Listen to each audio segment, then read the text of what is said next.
Hi, this is Abigail Joy with Crypto Ventures, and here I have Mark.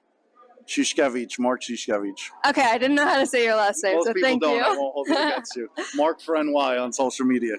Perfect. So first off, let's start off with, what do you think of Bitcoin?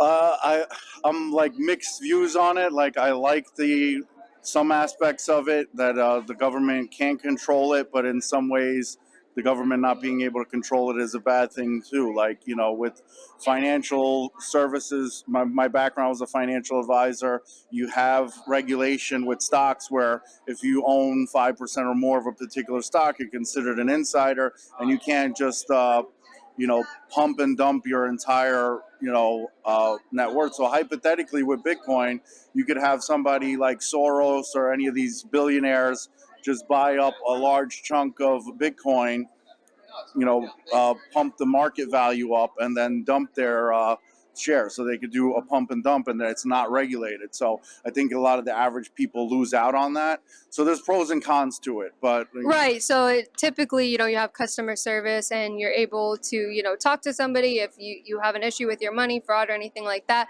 But with Bitcoin, you have to be completely self-sovereign and know what you're doing and be sure of what you're doing. So I do see your skepticism on that aspect.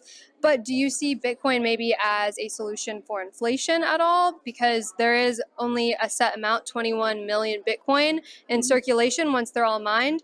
And with the dollars, they can just keep printing it. What do you see there? Do you see more of it like a store of value?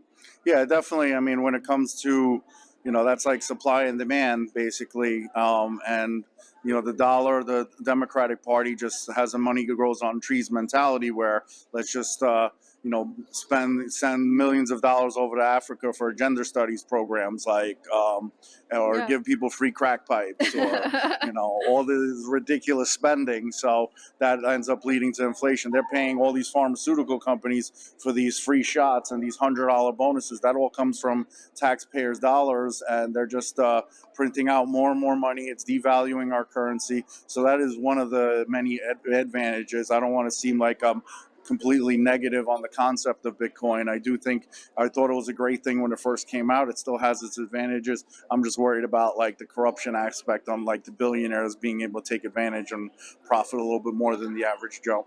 Right. And under the Trump administration, we had a lot of confidence in the dollar because, Trump was very pro-America and the Americans had a lot of hope, and we trusted President Trump, keep us safe, keep our economy going. And now, with Joe Biden and with all of this disaster with, what's going on, we keep printing. And so we're going to have to see what happens with that.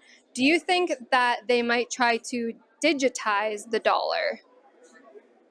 Eventually, yes. I think they want to digitize all, currencies in the future to kind of, that's part of the control aspect. Like if you see them shutting down the GoFundMe with the truckers, they could shut down somebody that didn't take the shot, or, who knows the lengths of what, type of tyranny they're going to end up doing. Like that's what they talk about RFID chips as a conspiracy theory, but that the passports for the hokey pokey, as I call it, because you put your right arm out, you take the hokey pokey, and it turns your DNA around. I don't want to say the V word here if it's going to be on social media, Right. But they said the passports for that was a conspiracy theory. 2 years later, look at that, we have them. So Yeah. who knows?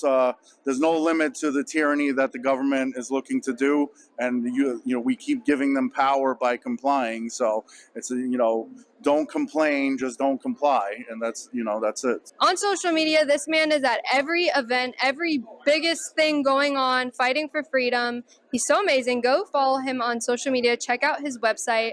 Thank you so much, Mark, for interviewing with me today. And just shout out your social media again, website, or anything where they could follow you. MARK, the number 4 NY, and MARK, the number 4 New York spelled out.com. So mark4newyork.com. All right. Thank you so much, Mark. I appreciate the interview. No problem. Bye, guys. See you.